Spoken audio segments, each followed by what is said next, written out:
Bapaknya Abu Nawas adalah penghulu kerajaan Baghdad bernama Maulana.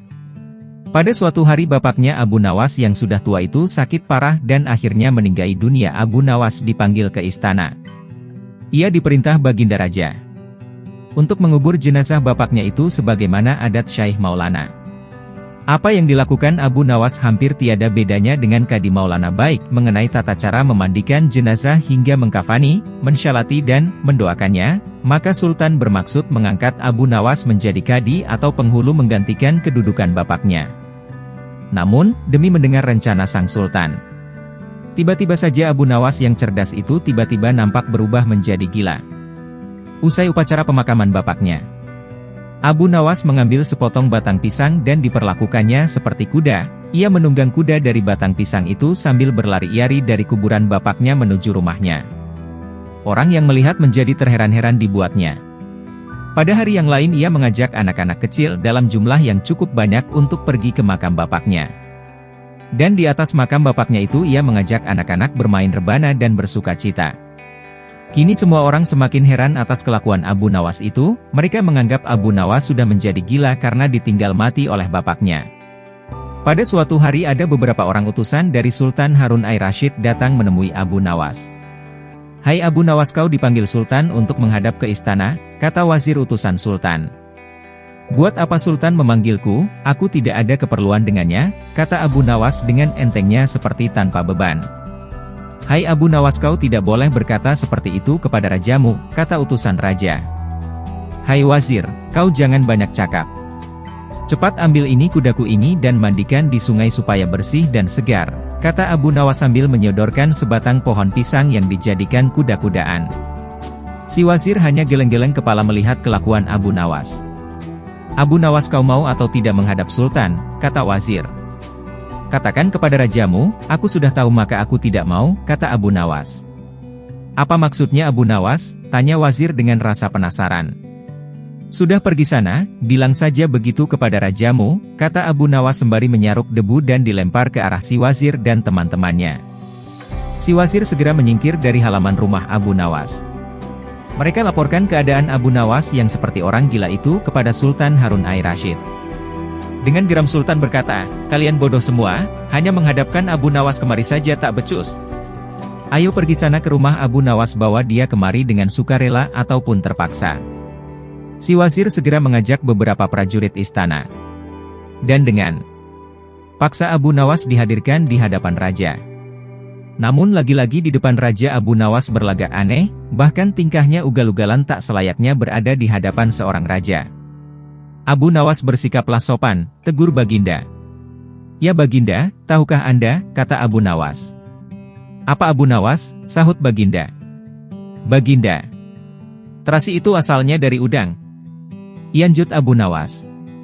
"Kurang ajar, kau menghinaku Abu Nawas," seru Baginda Raja menahan marah.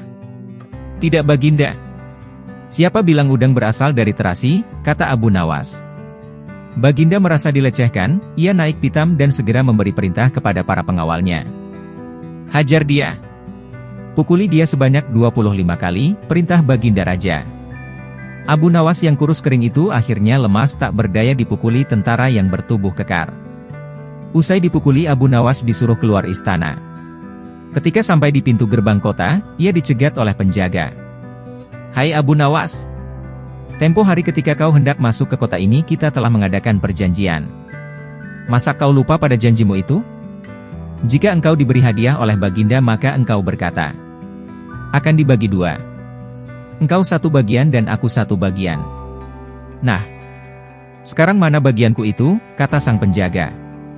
"Hai penjaga pintu gerbang, apakah kau benar-benar menginginkan hadiah Baginda yang diberikan kepadaku tadi?" sahut Abu Nawas. "Iya, tentu itu kan sudah merupakan perjanjian kita," kata si penjaga. "Baik, aku berikan semuanya, bukan hanya satu bagian," kata Abu Nawas yang masih menahan sakitnya. "Wah, ternyata kau baik hati Abu Nawas. Memang harusnya begitu, kau kan sudah sering menerima hadiah dari Baginda," kata si penjaga kegirangan.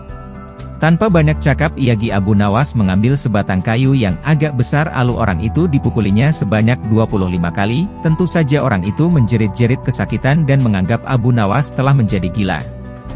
Setelah penunggu gerbang kota itu pingsan, Abu Nawas meninggalkannya begitu saja, ia terus melangkah pulang ke rumahnya. Sementara itu si penjaga pintu gerbang mengadukan nasibnya kepada Sultan Harun Ai-Rasyid. "Ya, Baginda Raja, ampun beribu ampun. Hamba datang kemari mengadukan Abu Nawas yang telah memukul hamba sebanyak 25 kali tanpa suatu kesalahan. Hamba mohon keadilan dari tuanku Baginda," kata si penjaga sambil meringis kesakitan. Baginda segera memerintahkan pengawal untuk memanggil Abu Nawas. Setelah Abu Nawas berada di hadapan Baginda, ia ditanya oleh Baginda Raja. "Hai Abu Nawas, benarkah kau telah memukuli penjaga pintu gerbang kota ini sebanyak 25 kali pukulan?" tanya Baginda Raja dengan sedikit geram. "Ampun tuanku, hamba melakukannya karena sudah sepatutnya dia menerima pukulan itu," jawab Abu Nawas. "Apa maksudmu? Coba kau jelaskan sebab musababnya kau memukuli orang itu," tanya Baginda Raja lagi. "Tuanku, hamba dan penjaga pintu gerbang ini telah mengada.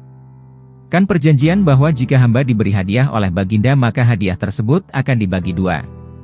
Satu bagian untuknya, satu bagian untuk saya. Nah pagi tadi hamba menerima hadiah 25 kali pukulan, maka saya berikan pula hadiah 25 kali pukulan kepadanya," jelas Abu Nawas. "Hal penjaga pintu gerbang, benarkah kau telah mengadakan perjanjian seperti itu dengan Abu Nawas?" tanya Baginda. "Benar, Baginda," jawab si penjaga pintu gerbang. "Tapi hamba tidak mengira jika Baginda memberikan hadiah pukulan," kata si penjaga. "Hahaha. Dasar tukang peras, sekarang kena batunya kau," kata Baginda Raja tertawa setelah memahami semuanya. "Abu Nawas tidak bersalah. Bahkan sekarang aku tahu bahwa penjaga pintu gerbang kota Baghdad adalah orang yang suka memeras orang. Kalau kau tidak merubah kelakuan burukmu itu sungguh aku akan memecat dan menghukum kamu," kata Baginda Raja. "Ampun tuanku," sahut si penjaga pintu gerbang gemetar. "Tuanku, hamba sudah lelah. Mau beristirahat, tiba-tiba diwajibkan hadir di tempat ini, padahal hamba tidak bersalah. Hamba mohon ganti rugi. Sebab waktu istirahat hamba sudah hilang karena panggilan tuanku. Padahal besok hamba harus mencari nafkah untuk keluarga hamba," kata Abu Nawas melancarkan akal cerdiknya. Sejenak Baginda terkejut atas protes Abu Nawas, namun tiba-tiba ia tertawa terbahak-bahak. "Hahaha. Jangan khawatir Abu Nawas," kata Baginda. Baginda Raja kemudian memerintahkan bendahara kerajaan memberikan sekantong uang perak kepada Abu Nawas. Abu Nawas pun pulang dengan hati gembira. Tetapi sesampai di rumahnya Abu Nawas masih bertindak aneh dan bahkan semakin nyentrik seperti orang gila sungguhan. Pada suatu hari Raja Harun Ai-Rasyid mengadakan rapat dengan para menterinya. "Apa pendapat kalian mengenai Abu Nawas yang hendak kuangkat sebagai kadi?" tanya Baginda Raja kepada para menteri. "Melihat keadaan Abu Nawas yang semakin parah otaknya maka sebaiknya tuanku mengangkat orang Yayan saja menjadi kadi," kata sang Perdana Menteri memberi saran. Menteri-menteri yang lain juga mengutarakan pendapat yang sama. "Tuanku, Abu Nawas telah menjadi gila karena itu dia tak layak menjadi kadi," sahut para menteri. "Baiklah, kita tunggu dulu sampai 21 hari, karena bapaknya baru saja meninggal.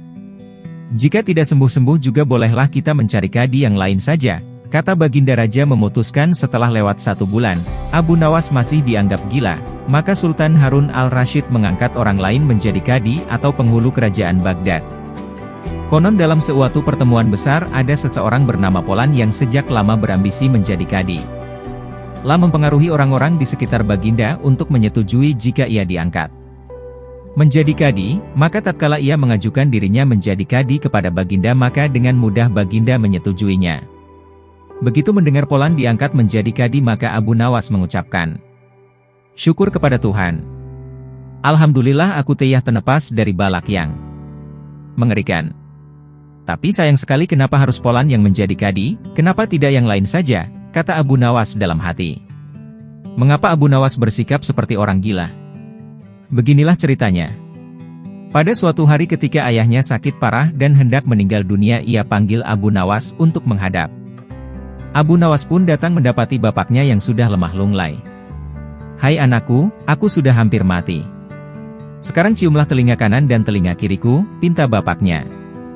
Abu Nawas segera menuruti permintaan terakhir bapaknya.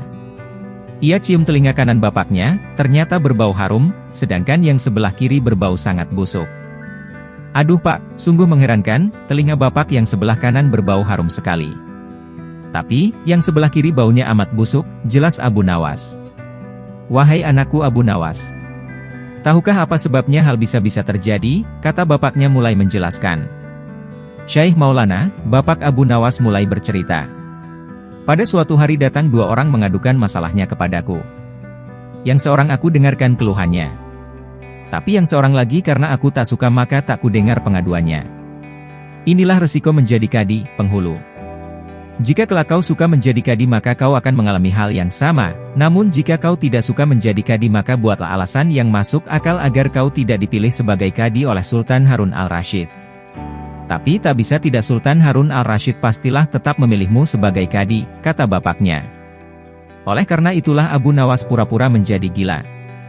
Hanya untuk menghindarkan diri agar tidak diangkat menjadi kadi atau penghulu yang pada masa itu kedudukannya seperti ingin memutus suatu perkara.